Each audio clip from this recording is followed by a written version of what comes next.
The personalized gift based on the person and the individual and the situation is always the best. So that's like kind of a catch-all. Honestly, I believe that, it's people buy from people. And if you're quirky, you do something a little different, it grabs their attention. And so you never know what's going to be that attention grabber. People nowadays can cut half their SDR team and use Clay to kind of supplement that with AI. How do you think that's possible? To be less controversial, you can also...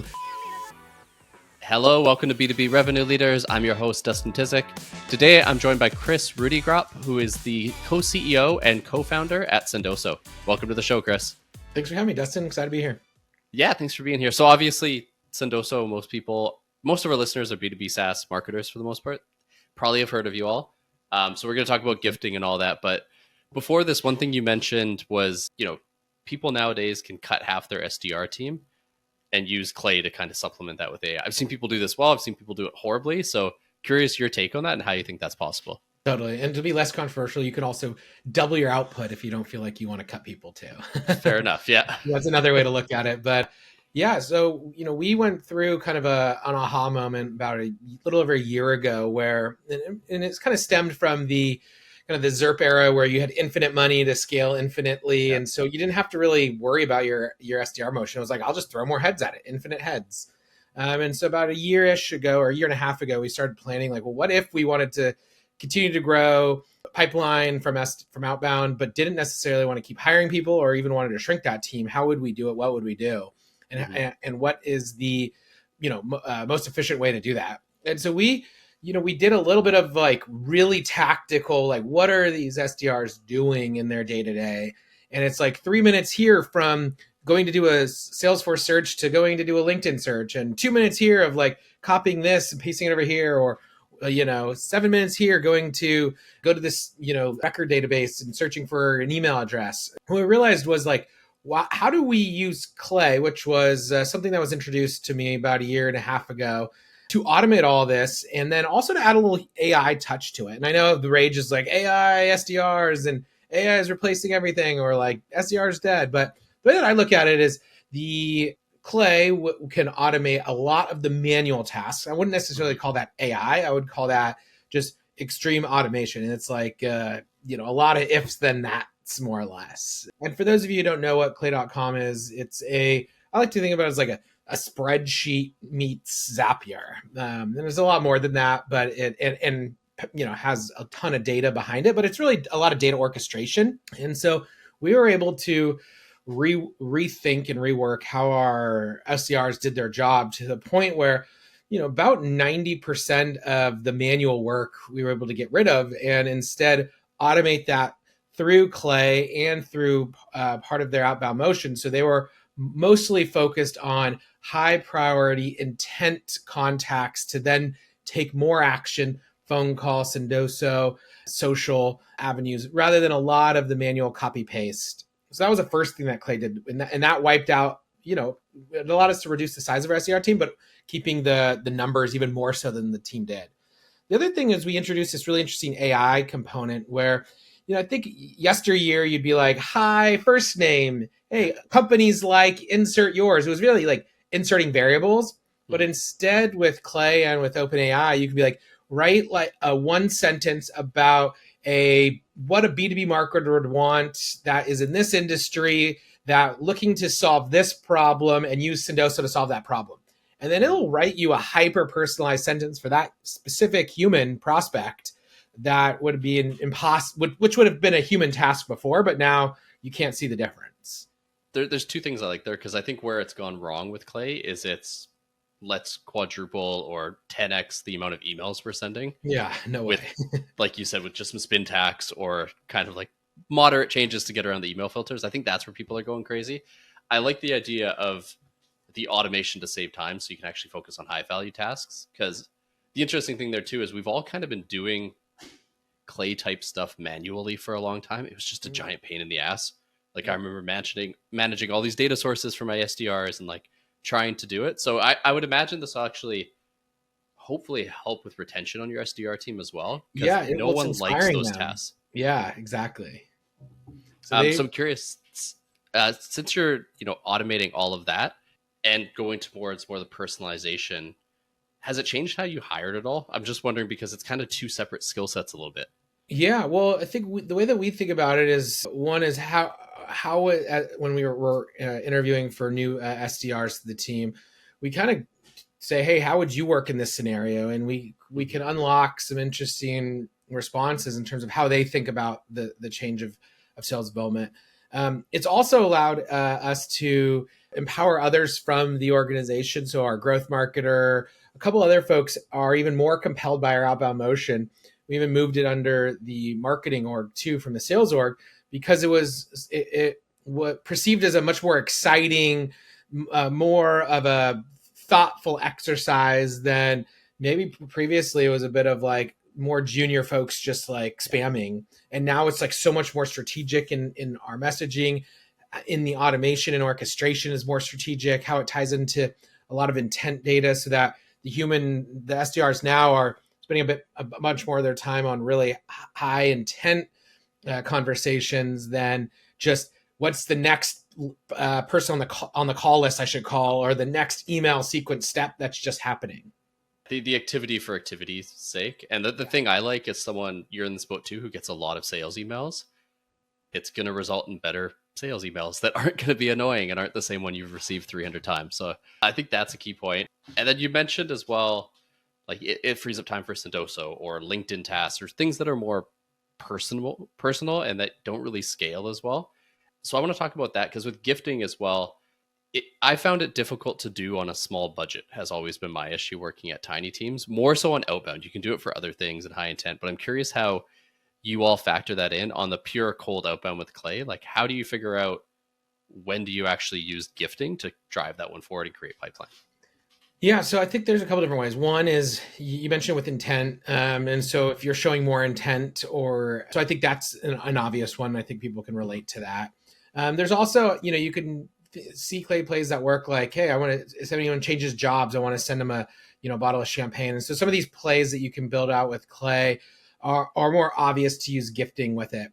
I think when you go back to, hey, we got 10,000 accounts we're going to spray and pray to, it makes gifting a bit more expensive, but that also is beneficial because it also reduces the channel fatigue of gifting. If you were able to go and spray and pray 10,000 gifts, everyone would do it, and it would make it so that gifting as a channel would be less useful. So I think there's just inherently built in the costs of the channel make it, you have to think twice about it, meaning you're not just going to close your eyes and spray and pray. So it's a bit more thoughtful plays. Hey, this job change. Hey, these high intent.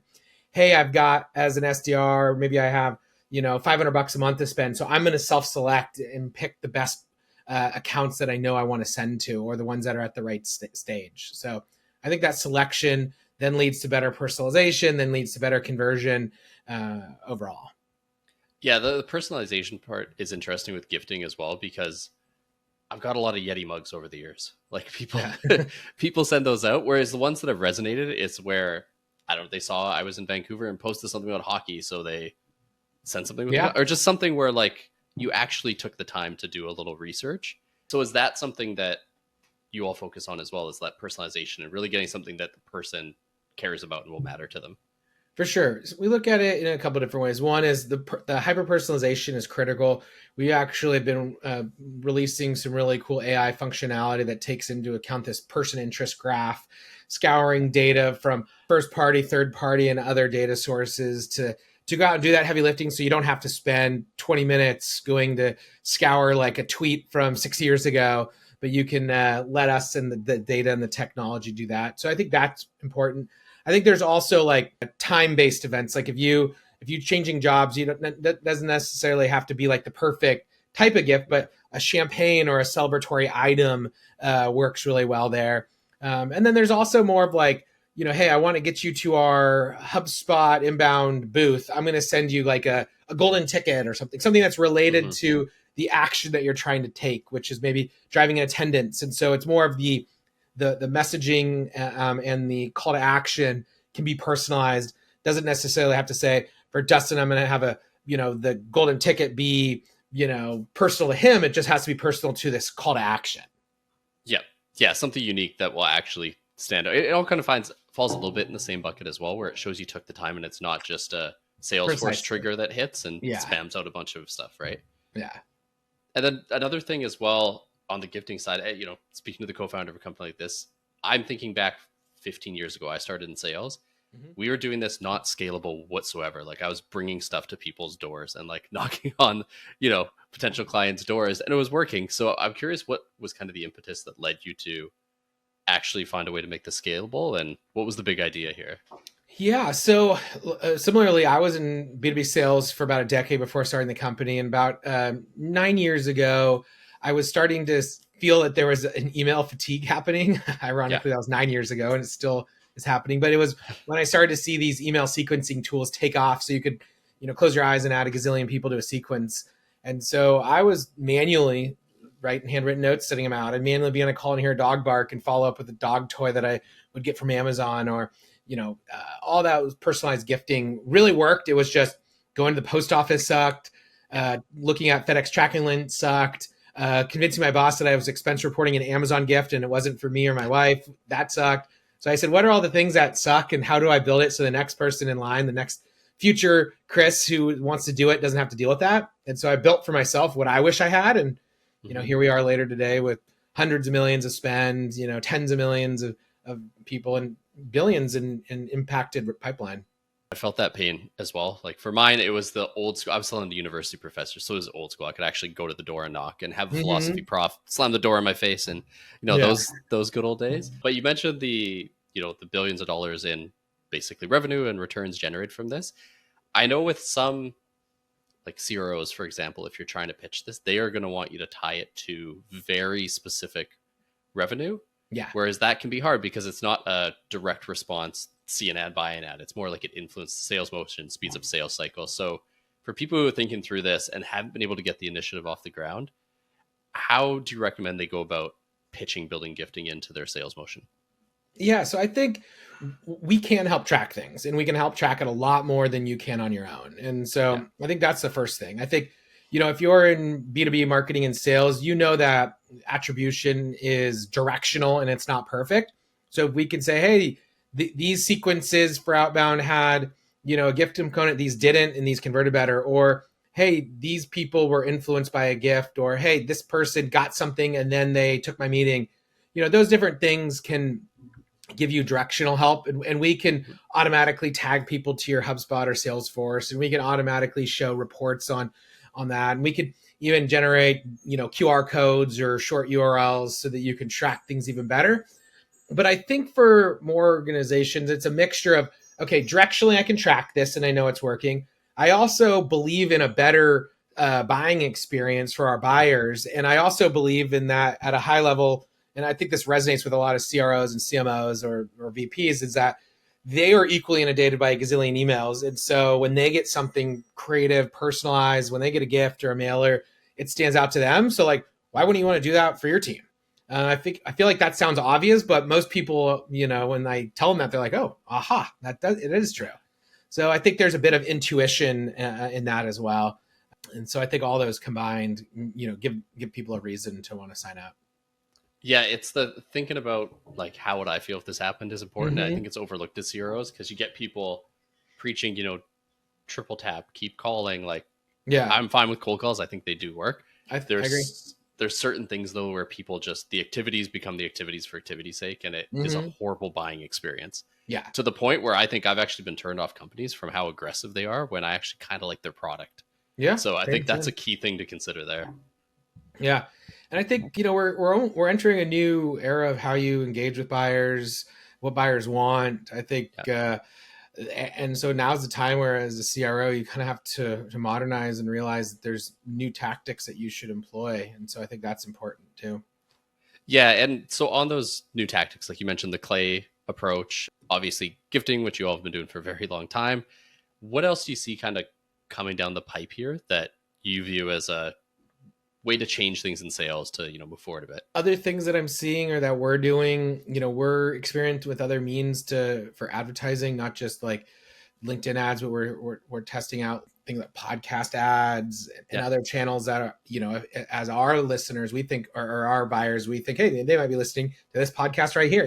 How do you sponsor something like that versus, thinking about the playbook from a decade ago where you're like, let's just run LinkedIn and Facebook ads or Google ads. So I think there's one is, where else can you meet the buyer at, Mhm. and how do you get creative there? That's one. We're big on events still, whether it's big events or micro events and dinners, and how do we bring our customers and our prospects together?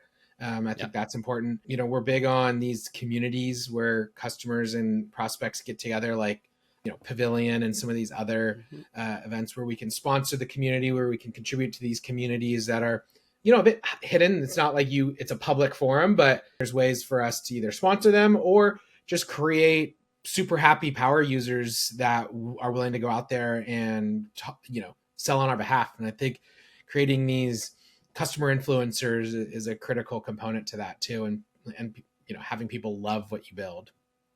Yeah, I mean, all of those, it's kind of about just becoming more people driven or Mm-hmm. customer centric a Exactly. little bit. And the Slack groups for sure. Like, I very rarely will buy a SaaS product without going to like CMO Coffee Talk or one of those, and exactly. either searching, or if there's nothing, asking like, hey, has anyone used this? And you get kind of the unfiltered truth there, Mm-hmm. which is nice. But the thing I like is there's not a real way to game the system by companies. It's like you actually have to have happy customers. Exactly. You can't like plant them and plug them in there. So it's kind of nice to have people focus on the customers and actually making them happy instead. 100%. So through all of that, with the gifting play, the clay play, all the marketing plays, I think a lot of people nowadays don't have the cash they used to when it comes to trying this. So especially on the marketing side, you mentioned diversifying a little bit from LinkedIn, Google. Part of that, I imagine, is where people are playing. Is there a part of it as well where there's not as many competitors and players there, so it's kind of a more affordable way to get your message out? Is that part of the thought process as well? Yeah, I mean, I think if you're kind of leading edge and trying to test out new channels or new tactics before others, I think that gives you an advantage there. You can, oftentimes find a new tactic that no one's exploited yet, and so I think that's cool. And also, there's a lot of marketers who've just like had the same playbook they've used for the last decade, and just that's their playbooks. Versus there's other marketers that are willing, and other leaders that are saying, hey, let's put a few more dollars here into this thing that we don't know if it's going to work. And I think that's what I love my team, and I love pitching them ideas. And like, hey, have you thought about this? And they're like, no, I haven't, but this is cool. I'm like, why not? Let's try it. Yeah, exactly. It's as long as you make reasonable bets. Yeah. If you're wrong 4 out of 5 times and you nail it on one, it all balances out, right? And as a marketer, it's more fun to work at a company like that than the company that says we're doing 62 ebooks this year and we're going to do content syndication. No one wants to do that, right? Cool. So one question, a little bit off topic, I want to wrap up on is, I'm curious, working at Sendoso, do you have people gifting you a lot? Like, what does that play look like? I have a pretty decent, I'd say, a couple times a week, which is what I'd expect. And I find that the best gifts are the ones that are personalized to me, or heard me on a podcast mentioning that I like, Ocho Tequila, and then I'll get a nice note afterwards on that. So there's definitely a fair amount of that. There's also the opposite that happens, which just always turns me off completely, which is like you're prospecting into the CEO of a gifting company, and you just like send me like 20 emails and that's it. Like, come on, know your audience. So I think I get more than that than you'd expect. Like, even I'm not saying you need to go buy me a bottle of tequila, even if it's a handwritten note or a $5 Starbucks card. Hey, flashback to when you sent your first Starbucks card. It's like, cool. That was creative. It was personal. You got my attention. Yeah. Attention is the key thing, right? Like, those 20 emails are in a sea of 1,000 other ones in your inbox, I'm sure. Yeah. And then actually, I lied. So similar. One last question here. That's close. You have a bunch of SDRs. You have marketers probably using gifting as well in automation in a variety of ways. What is maybe there isn't one, but what was kind of the favorite gift idea that someone came up with there that you were like, oh, that's really creative. That's really cool. One is the personalized gift based on the person and the individual and the situation is always the best. So that's like kind of a catch-all. Another one that I thought has always sit with me, which is awesome, is we were at a conference and someone walked by with crutches and had broken their ribs in a skiing accident. And we sent them some Kansas City barbecue ribs as a follow-up in the mail when they got back. That was just kind of like quirky and funny. And just the dude, the guy was like, this was so good. I got to introduce to everybody because this made my day. We were in a really interesting like spam your friends campaign, which is kind of ironic, but it was sending cans of spam. And that gift, then when you got the can of spam, it gave you a URL that you could go and spam another friend. And it was kind of this like funny play on words where we said like stop spamming, but also just do one more spam. And I think it just boded well because people just like different things. They just like to have fun in their day. I think a lot of sales and marketing, you get hung up on like, it's a job, it's an enterprise. I got to be so like, honed in on, I can't get, be creative, or I can't be too, out of the ordinary. But I believe that, it's people buy from people. And if you're quirky, you do something a little different, it grabs their attention. And so you never know what's going to be that attention grabber. Yeah, people are people, right? The CEO of a Fortune 500 company still wakes up, has his coffee. Like, he's a normal person, probably still watches TV and laughs. He's not a cyborg, right? So awesome. Kris, well, thank you so much for being on the show. We hit a whole bunch of topics. If people want to connect with you, learn more about Sendoso, where should they go for that? Yeah, go to sendoso.com. Add me on LinkedIn if you want to connect on LinkedIn with me, or shoot me an email, Kris, Kris, @sendoso.com. Always love chatting with folks. Awesome. Thanks so much again, and we'll include those links for our listeners. Awesome. Thanks, Dustin, for having me. Thanks for listening to this episode. My biggest takeaway is just about using AI and automation to make time for human activities, like the stuff that doesn't scale. Whereas so often AI and automation, especially for sales, is used to just spray out dozens, hundreds, thousands, millions of emails that are all kind of the same and don't really work that well. So use the automation and AI to free up time for the personalized things that will actually make a difference. So if you enjoyed this episode, you can follow along wherever you listen to your podcasts, and I'll be back on Tuesday with a new episode.